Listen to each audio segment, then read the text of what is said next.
नमस्कार दोस्तों, पाकिस्तान की बौखलाहट एक बार फिर से शुरू हो गई है और ये एक बार फिर से जंग लड़ने के लिए तैयार है। पर इस बार की जंग हथियार से नहीं बल्कि ये जुबानी जंग लड़ना चाहते हैं और इसी वजह से पाकिस्तान के कई सारे लीडर अब तक केवल भारत को धमकी देते आ रहे थे, पर अब इन्होंने अंतर्राष्ट्रीय स्तर पे भी धमकियां देना शुरू कर दिया है। अब पाकिस्तान के रक्षा मंत्री इतना बुरी तरीके से पगला चुके हैं कि वो बेंजामिन नेतन्याहू को उठाने की धमकी दे रहे हैं और ये तक बोल रहे हैं कि पाकिस्तान के जितने भी लोग हैं, पाकिस्तान की आवाम है, वो सब क्या कर रही है, दुआ कर रही है कि जल्द से जल्द इस मानवता के सबसे बड़े नरसंहार करने वाले व्यक्ति को यानी कि नेतन्याहू की गिरफ्तारी जल्द से जल्द हो जाए। तो आज की इस वीडियो में हम चर्चा करने वाले हैं कि आखिरकार पाकिस्तान भारत को डराने के लिए अब किस प्रकार की प्रतिक्रियाएं दे रहा है, अब कौन कौन से देश के साथ में ये रक्षा समझौता कर रहा है, जैसा कुछ समय पहले इसने सऊदी अरब के साथ में किया था। उसके बारे में भी आज के इस वीडियो में हम चर्चा करेंगे और साथ ही भाई साहब बोल रहे हैं कि इनको जरा गिरफ्तार करो और वो भी बोला किसे जा रहा है, ट्रंप को बोला जा रहा है, भूरा चचा को, जो कि इसका बहुत ही ज्यादा करीबी है। तो आज के इस वीडियो में हम इन सब के बारे में चर्चा करेंगे और एक एक लाइन फिर पाकिस्तान के बारे में हो जाए आप जो सोचते हैं। शुरुआत करते हैं आज के इस वीडियो की। मेरा नाम है अंजलि और मैं आप सभी का स्वागत करती हूं एग्जाम नारी के यूट्यूब प्लेटफॉर्म पर।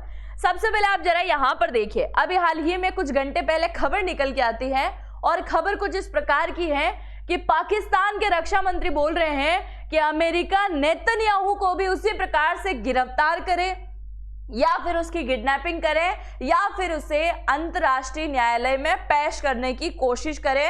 जिस प्रकार से अगर कोई एक ड्रग्स की तस्करी करता है उसके लिए ट्रंप चचा यहाँ पर एक्शन ले लेते हैं और वेनेजुएला में अपनी आर्मी को भेजकर उसे उठा लेते हैं, तो आप मानवता के सबसे बड़े नरसंहार करने वाले शख्स को कैसे छोड़ सकते हैं? आपको इसे जरूर से गिरफ्तार करना चाहिए क्योंकि इजराइल का पीएम फिलिस्तीन का सबसे बड़ा दुश्मन है और अगर कोई व्यक्ति फिलिस्तीन का सबसे बड़ा दुश्मन है, इसका सीधा सा अर्थ है वो पाकिस्तान का भी सबसे बड़ा दुश्मन है, क्योंकि हम गाजा के अंदर रहने वाले लोगों के लिए हमदर्द हैं, हम बहुत ज्यादा उनके लिए सोचते हैं और ये जो है क्या कर रहा है, केवल और केवल उन्हें मारने का काम कर रहा है। इसीलिए ट्रंप के सामने बार बार जो है पाकिस्तान की तरफ से प्रस्ताव रखा जा रहा है कि जरा बेंजामिन नेतन्याहू को गिरफ्तार करो या फिर किडनैप करो। और इसे आप गिरफ्तार क्यों नहीं कर सकते जब आईसीसी यानी कि इंटरनेशनल क्रिमिनल कोर्ट तक बोल चुका है कि ये क्रिमिनल है, इन्होंने मानवता का सबसे बड़ा नरसंहार किया है, तो फिर आप इनके ऊपर एक्शन क्यों नहीं ले रहे हैं? और अगर आप एक्शन नहीं लेंगे तो हम तुर्की के राष्ट्रपति एर्दोगन को बोलेंगे कि वो जरा इसे गिरफ्तार करें और उसके लिए पाकिस्तान की पूरी आवाम क्या कर रही है, दुआ कर रही है कि जल्द से जल्द इसे गिरफ्तार कर लिया जाए। और ये जब स्टेटमेंट दिया जा रहा था ना, तो वाकई आपको यहाँ पर हंसी आएगी कि ये स्टेटमेंट दिया कहाँ गया था।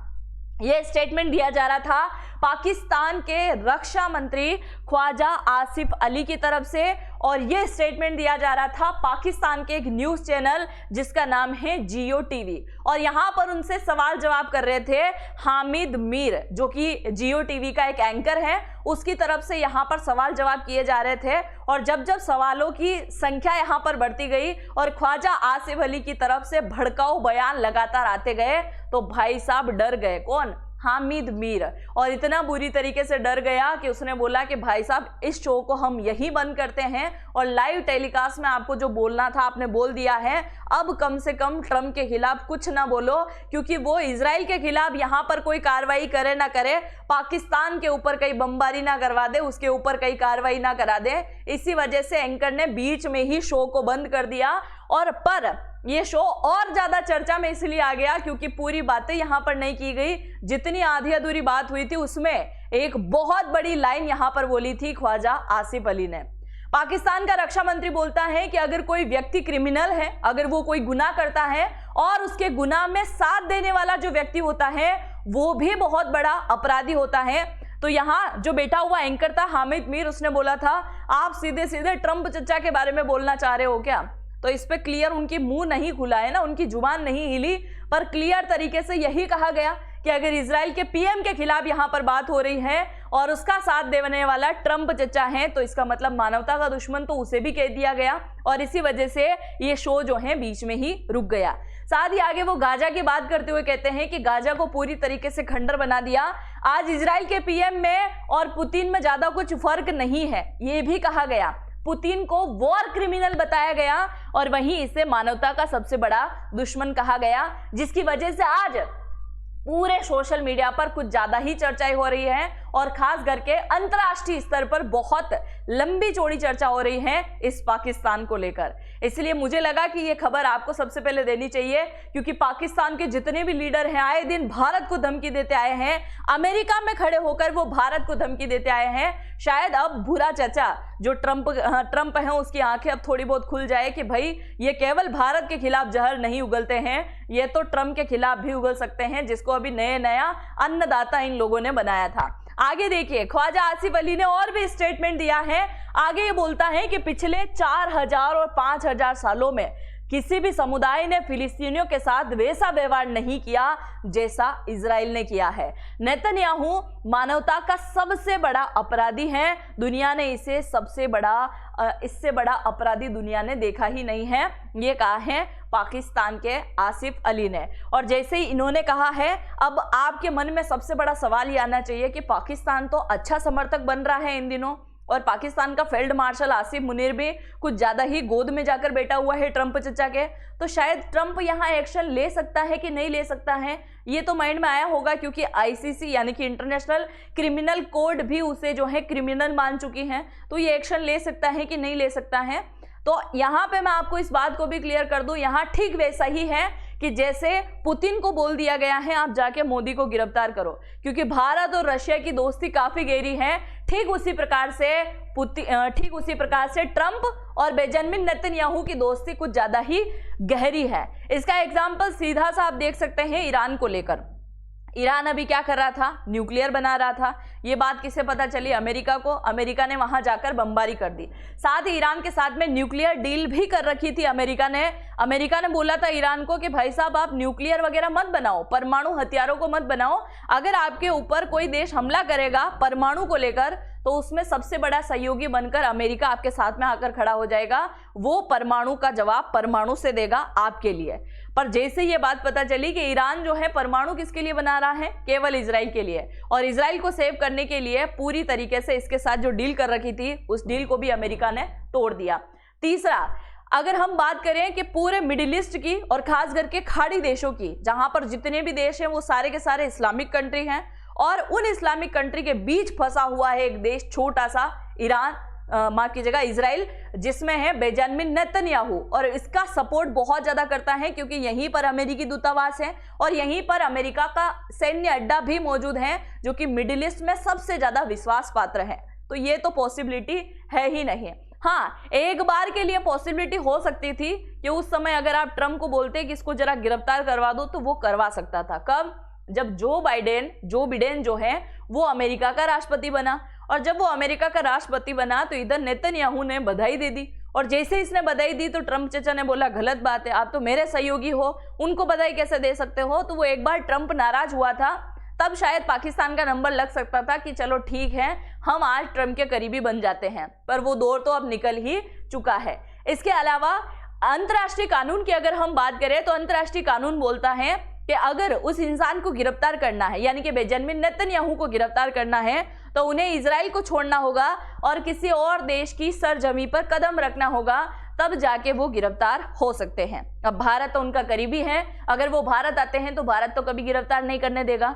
दूसरा, अमेरिका हर बार ये स्टेटमेंट देते आया है कि जो उसके करीबी देश हैं, चाहे वो क्रिमिनल भी हैं, उन्हें वो कभी भी गिरफ्तार नहीं करने देगा, चाहे आईसीसी आ जाओ या कोई और ही क्यों ना आ जाओ, वो उन्हें गिरफ्तार नहीं करने देगा। यानी कि बेंजामिन नेतन्याहू अगर रशिया भी जा रहे हैं तो भी गिरफ्तार नहीं होंगे, अमेरिका जा रहे हैं तो भी गिरफ्तार नहीं होंगे, और अगर वो भारत भी आते हैं तो भी गिरफ्तार नहीं हो सकते हैं। इसलिए मैं पाकिस्तान वालों से बोलना चाहूंगी कि अगर तुम चाहते हो कि वो किडनैप हो, गिरफ्तार हो, तो पहले उन्हें क्या करो, पाकिस्तान आने का निमंत्रण दो। अगर वो पाकिस्तान आ जाते हैं तो फिर गिरफ्तार करवा देना, ये यहाँ पर पॉसिबिलिटी दिखाई देती है। अब पाकिस्तान के लोग इतना फड़फड़ा रहे हैं, इतना बुरी तरीके से चिल्ला रहे हैं। पाकिस्तान का एक अखबार है डॉन, उसने लिखा है कि पाकिस्तान पूरी तरीके से कंगाली में डूब चुका है, पैसा खाने पीने के लिए भी उधार लेना पड़ रहा है और अब आने वाले टाइम में ये भारत के साथ में बहुत बड़ी जंग लड़ेंगे। पर ये जंग हथियारों की नहीं होगी, केवल जुबानी जंग होगी। और जुबानी जंग के अलावा आज पाकिस्तान वाले और कुछ नहीं जानते हैं। ये हम नहीं बोल रहे हैं, ये तो खुद पाकिस्तान के लोग ही बोल रहे हैं। भाई भारतीय लोगों को बोलने का टाइम ही कहाँ है। और भारत के लोग तो फिर बोलते हैं तो वो बड़ा खतरनाक बोलते हैं। भारत के लोगों ने बोला है तुम नेतन्याहू को रहने दो, तुम तो जरा याद करो अभिनंदन को कैसे हमने छुड़वाया था और अभिनंदन को हम वापस कैसे लेके आ जाए। तुम भारत के एक अभिनंदन को नहीं रोक पाए, तुम नेतन्याहू को गिरफ्तारी को लेकर बात करते हो। मतलब भारत के लोग भी टाइम टाइम पे इनके बड़े मजे ले रहे हैं, देखा जाए तो, है ना। आगे खबर को जानिए। फिलिस्तीनियों का समर्थन करता है पाकिस्तान, तो फिर भारत बहुत अच्छी तरीके से इजराइल का समर्थन करता है, क्योंकि पूरी दुनिया में एकमात्र इजराइल एक ऐसा देश है जब जब हिंदुओं के ऊपर अत्याचार होता है, चाहे बांग्लादेश की बात करें, पाकिस्तान की, अफगानिस्तान की, किसी भी देश की बात करें, सबसे पहले भारत के लिए अगर कोई देश आकर खड़ा हुआ है तो वो है इजराइल। और अभी हाल ही में इजराइल ने सबसे पहले पोस्ट डाला था कि all eyes on Bangladeshi Hindu. तो मतलब भारत के लिए इजराइल है और इजराइल के लिए भारत है। तुम चाहे किसी का भी सपोर्ट करो, उससे कोई लेना देना नहीं है। आगे ये रिपोर्ट भी साझा करते हैं कि अब तक बेंजामिन नेतन्याहू ने कई सारे बच्चों को मार दिया है। मरने वाली संख्या हर दिन जो है बढ़ती ही जा रही है, जिसके अंदर 20,000 से ज्यादा बच्चे मर चुके हैं। 22 लाख लोग अकाल रूप से जो है सामना कर रहे हैं, उनके घर बार उजाड़ दिए गए हैं। और अब तक जो है 67,000 से भी ज्यादा मौत हुई है। 1.7 लाख से ज्यादा लोग पूरी तरीके से घायल हो गए हैं और आपने गाजा को पूरी तरीके से खंडर बना दिया है। तो आई होप आपको ये तो समझ में आया होगा। और अब हम बात कर लेते हैं कि किस प्रकार से पाकिस्तान के जितने भी लीडर हैं अब वो भारत को धमकी देने के साथ साथ भारत को डराने का काम भी कर रहे हैं। आप मुझे बताइएगा, क्या ये सारी बातें सुनकर भारत डरने वाला है? अब देखिए, पाकिस्तान ने बोला कि जो हमने रक्षा समझौता सऊदी अरब के साथ में किया था, अब वो हम एक नाटो देश यानी कि तुर्की के साथ भी करने वाले हैं। पहले तुर्की वालों से पूछ लेना कि अमेरिका तुम्हें यह समझौता करने दे रहा है कि नहीं दे रहा है ना। पता चला कि जैसे तुर्की ने S-400 खरीदा था, उसको बोला था वापस लौटा दो, नहीं तो हमारा फाइटर जेट हम ले जाएंगे। बोला था ना अमेरिका के ट्रम्प चचा ने तुर्की को। तो ऐसा ही तुर्की के साथ ना हो जाए। अगर तुमने पाकिस्तान का साथ दिया तो फिर देख लेना। तो पाकिस्तान चिल्ला चिल्ला के बोल रहा है कि जो रक्षा समझौता हमने सऊदी के साथ में किया था कि अगर एक देश के ऊपर हमला हुआ तो पाकिस्तान उसके साथ में आकर खड़ा रहेगा और उसके ऊपर चाहे तो परमाणु अटैक भी करेगा। और ऐसा ही हमला अब ये तुर्की के साथ कर रहा है। ऐसा ही, माफ कीजिएगा, ऐसा ही समझौता अब ये तुर्की के साथ कर रहा है और ऐसा ही समझौता अब कुछ ही समय में ये बांग्लादेश के साथ में भी करने वाला है। मतलब अब जो है भेड़ियों का झुंड बनने वाला है। किसके ऊपर अटैक करने के लिए? एक शेर के ऊपर अटैक करने के लिए। आगे देखिए, आगे पाकिस्तान और भी ज्यादा तिलमिला रहा है भारत को लेकर। अब हो क्या रहा है, भारत के अंदर अभी बहुत ज्यादा कारनामे चल रहे हैं नए नए प्रकार के, जिसकी हर एक बारीकी से नजर रख के बैठा हुआ है पाकिस्तान। पाकिस्तान की तरफ से एक स्टेटमेंट आता है कि भारत में निशाने पर हैं मुस्लिम इमारतें। दिल्ली की मस्जिद के पास में बुलडोजर चला दिया और उसी की वजह से बहुत बुरी तरीके से तिलमिला रहा है पाकिस्तान। अब हो क्या रहा है, आप जरा यहां पर देखिए, ये जो मस्जिद आपको दिखाई दे रही है ये है फैज ए इलाही मस्जिद, जो कि दिल्ली के तुर्कमेनिस्तान गेट के पास में स्थित है। और ये मस्जिद के आसपास जो बस्तियां बसी हुई हैं वो सब क्या है? अवैध है, अतिक्रमण है। अवैध रूप से बसाई हुई बस्तियां हैं और जैसे जैसे उनके डॉक्यूमेंट चेक किए गए तो वो तो सरकारी जमीन निकली। और जैसे सरकारी जमीन का पता चला तो दिल्ली हाई कोर्ट ने क्या कर दिया, वहां से आदेश दे दिया कि इन अतिक्रमण को हटाओ, इन बस्तियों को यहां से सपाट करो, क्योंकि सरकारी जमीन है और सरकारी जमीन पे इन लोगों ने झुग्गी झोपड़ियां बना रखी थी। और ये मस्जिद जो है, जिसका ढांचा जितनी जमीन थी उससे भी ज्यादा इसने जगह घेर रखी थी, तो आधी से ज्यादा मस्जिद को भी तोड़ दिया गया और इसके आसपास जो बस्तियां बसी हुई थी उन्हें भी पूरी तरीके से तोड़ दिया गया।